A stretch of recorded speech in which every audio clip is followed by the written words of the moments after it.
this is Leva Bates, and you're watching First Thing in the Morning.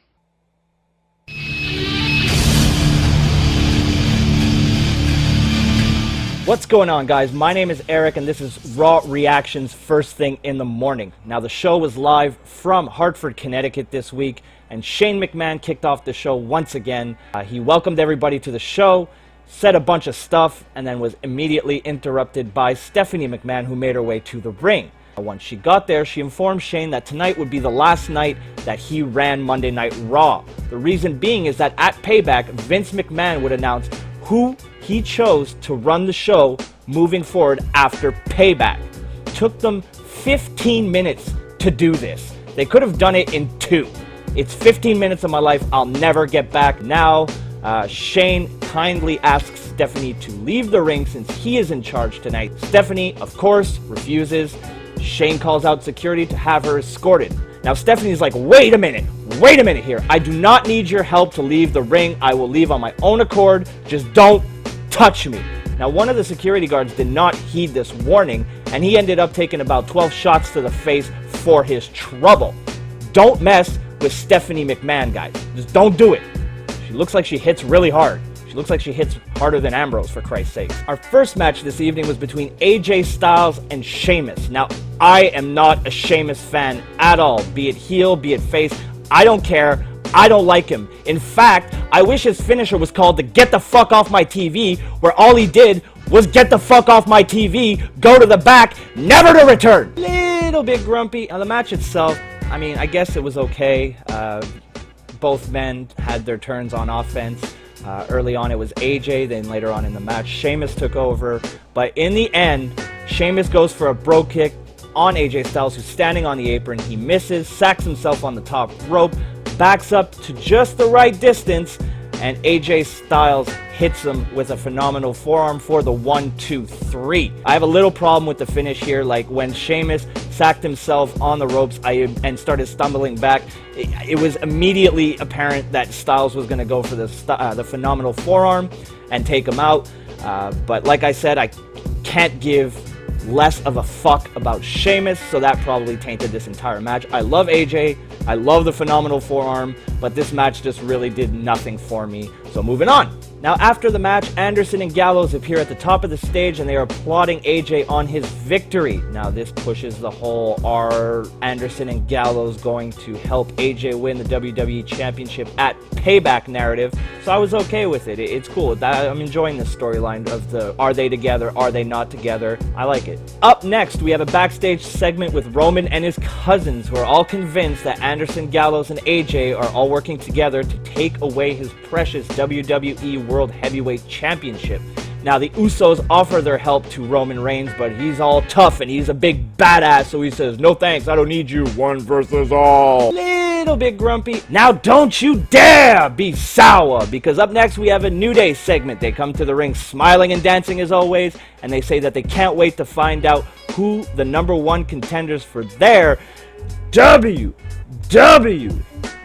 Now I won't do the whole thing because it's just embarrassing. World Heavyweight Championship is going to be between Enzo and Cass and the Vaudevillains. Now the Vaudevillains come to the ring to absolutely no reaction, and they say that they are going to walk out #1 contender.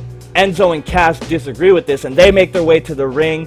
They say that they will be the #1 contender. There's kind of a little bit of a confrontation on the mic.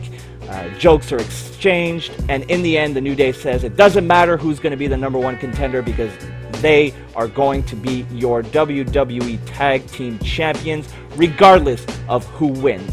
It was a fun little segment. I didn't mind it at all. We then see Anderson and Gallows walking out of AJ's locker room. The plot, it thickens. Now this leads us to our next match, which is the debut of Anderson and Gallows in the WWE versus the Usos. Now Anderson and Gallows spent most of this match beating the ever-loving Uso out of one of them. I'm not sure which one it is. It doesn't matter. The one with the busted shoulder. I think it was Jay. They really focused their attack on the injured shoulder, which I absolutely love because it makes sense. If you see someone with a giant bandage on their shoulder, why wouldn't you attack it? So that was really good. Now eventually wounded Uso made a tag to the not so wounded Uso. He came in, kind of beat up Anderson and Gallows for a little bit, but it didn't last very long. Eventually, Anderson and Gallows tossed one of the Usos over the barricade, and then they hit the other Uso with the Magic Killer for a successful debut. Now, this was a pretty good match. I enjoyed it. I like Anderson and Gallows' style. They make a perfect team. They're hard-hitting, and it was a really fun match to watch. Now, after the match, they continue to beat the ever-loving Neon out of the Usos until our Superman himself, Roman Reigns, comes down and takes care of Anderson and Gallows and saves his little cousins. We go to a backstage segment now with Renee Young, which... did she look good tonight? Who is interviewing AJ Styles. They're immediately interrupted by Anderson and Gallows, who say that they won't interfere with the match at Payback, that they know AJ can win without their help, and that they're only there to make sure that the Usos don't get involved. Up next, we get a video package displaying the history between Kevin Owens and Sami Zayn. Now, if there's one thing that WWE does right, it's video packages, and this one did not disappoint. I thought it was a great way to set up their feud for Payback, and it was just good stuff all around. Next up, we have Sami Zayn versus Rusev. Now, I enjoyed this match. I thought it was pretty good, and I enjoyed the little story they told here of every time Sami Zayn looked like he was going to get the upper hand in the match, Rusev immediately stopped his momentum and took over. Now, the only problem I had with this match was me. I was sarcastically tweeting during the finish that came out of nowhere, really, in my defense. Now, what I think happened is that Sami Zayn got Rusev in a roll-up, got the 1-2-3, and the win. Now, upon exiting the ring, Sami Zayn was attacked by Lana when she started chucking her shoes at him, which I think that's her gimmick. Her gimmick is a shoe thrower. So Sami Zayn makes his way back to the top of the ramp when he's absolutely destroyed by Kevin Owens from behind. He just blasts him, stares down at Sami Zayn like a serial killer for a little bit, and I thought it was nice to see the underdog Kevin Owens get a measure of revenge on Sami Zayn after he's been getting screwed day in and day out by Shane McMahon. We go backstage once again with Apollo Crews, who's standing next to Renee Young. My God, that woman. Apollo is immediately interrupted by Stardust because tonight's theme of the show is nobody gets to finish their promo without being interrupted. Apollo goes on to say that he was really excited to face Stardust tonight because he really respects Dusty Rhodes. Now, Stardust replies to this by saying that not even Dusty Rhodes could make Apollo Crews a star. Now, this led to an Apollo Crews versus Stardust match. Now, Stardust started off this match very aggressively, which I really liked. It showed a little different side to Stardust, who has tons of character, as opposed to Apollo Crews, whose character and gimmick is to smile. Now, don't get me wrong, I'm a big fan of Apollo Crews. I just like to see a little bit more of a character come out of him, an extra layer, if you will. Now, this match was pretty short. Apollo Crews hit him with his standing moonsault, which, by the way, is a thing of beauty and one of my favorite moves in the entire WWE. And then he hit him with his spinning sit-down powerbomb for the win. All in all, a pretty quick match, but still good. It did what it was supposed to do, and that's make Apollo Crews look like $1,000,000. Dean Ambrose makes his way to the ring and said that there is no Ambrose Asylum this week. Thank God, no Captain Goofball's Comedy Hour. He then cuts a promo on Jericho saying that if Ambrose has a problem with someone, he will tell them right to their face, whereas Jericho will attack them from behind. He then proceeds to call out Chris Jericho, and Y2J obliges.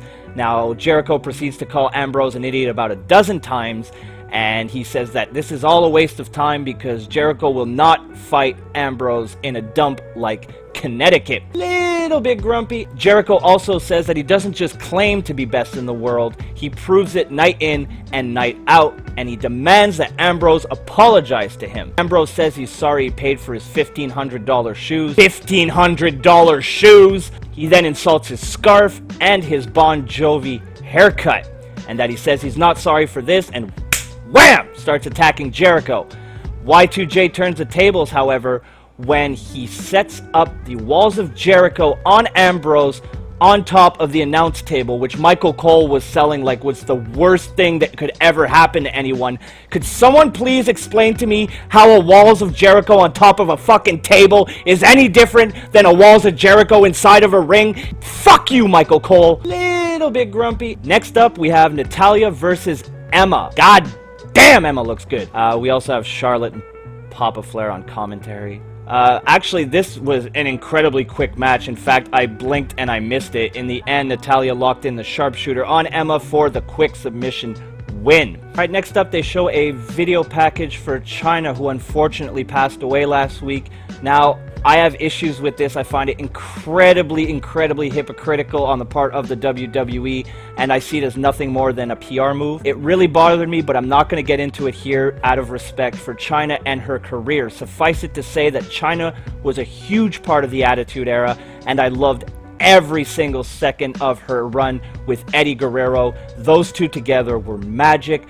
Rest in peace, Chyna, gone, but certainly not forgotten. Now we come back from commercial and Damien Sandow is in the ring. I love Damien Sandow. I was super excited. It was Damien Sandow versus Baron Corbin, and it never happened. Dolph Ziggler attacked Baron Corbin before the match, meaning we don't get to see Sandow in action. Fuck you, Ziggler! Little bit grumpy. Moving on. Miz and Maryse are in the ring now. Miz is appalled by the fact that people think Cesaro could beat him at Payback. He makes fun of the people who make Cesaro section signs, which I thought was great. And actually, the Miz has been excellent in recent months. He's been one of the best heels on the show. And with the addition of Maryse, I think it just elevates his game that much more. Now, Cesaro comes out and says that he thinks that the WWE Universe is too smart to fall for the Miz's tricks, arguable at best, and he says that the only movie he belongs in is Jackass. Ooh, sick burn. Now, Cesaro puts over the IC title, and he says that he's going to walk out of Payback as the champion. Now, the Miz tries to attack him, but Cesaro manages to nail him with that awesome European uppercut that he does.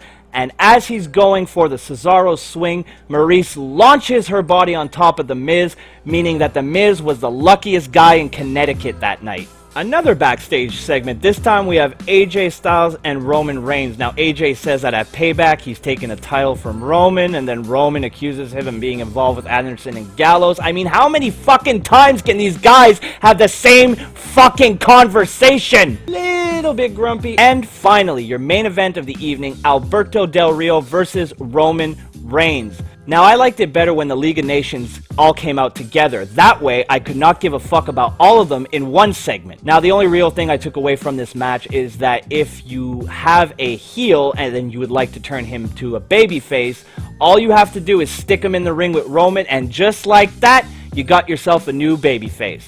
Now, towards the end of the match, Anderson and Gallows music hit and distracted Roman and almost cost him the match, but of course it didn't. He hit Alberto Del Rio with the spear for the 1, 2, 3 and the win.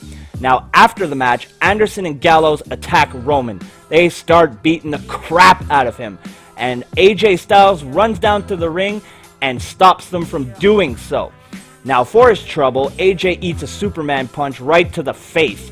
AJ Styles, not to be outdone however, hits Roman Reigns with the phenomenal forearm to end Monday Night Raw. So there you have it, guys. Those were my Raw reactions first thing in the morning. If you enjoyed this video, please like, comment, and subscribe.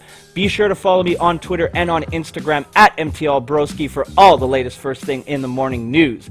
Go give the Facebook fan page a like at facebook.com/FTitM, and be sure to tune back next Tuesday morning for another one of my Raw reactions first thing in the morning.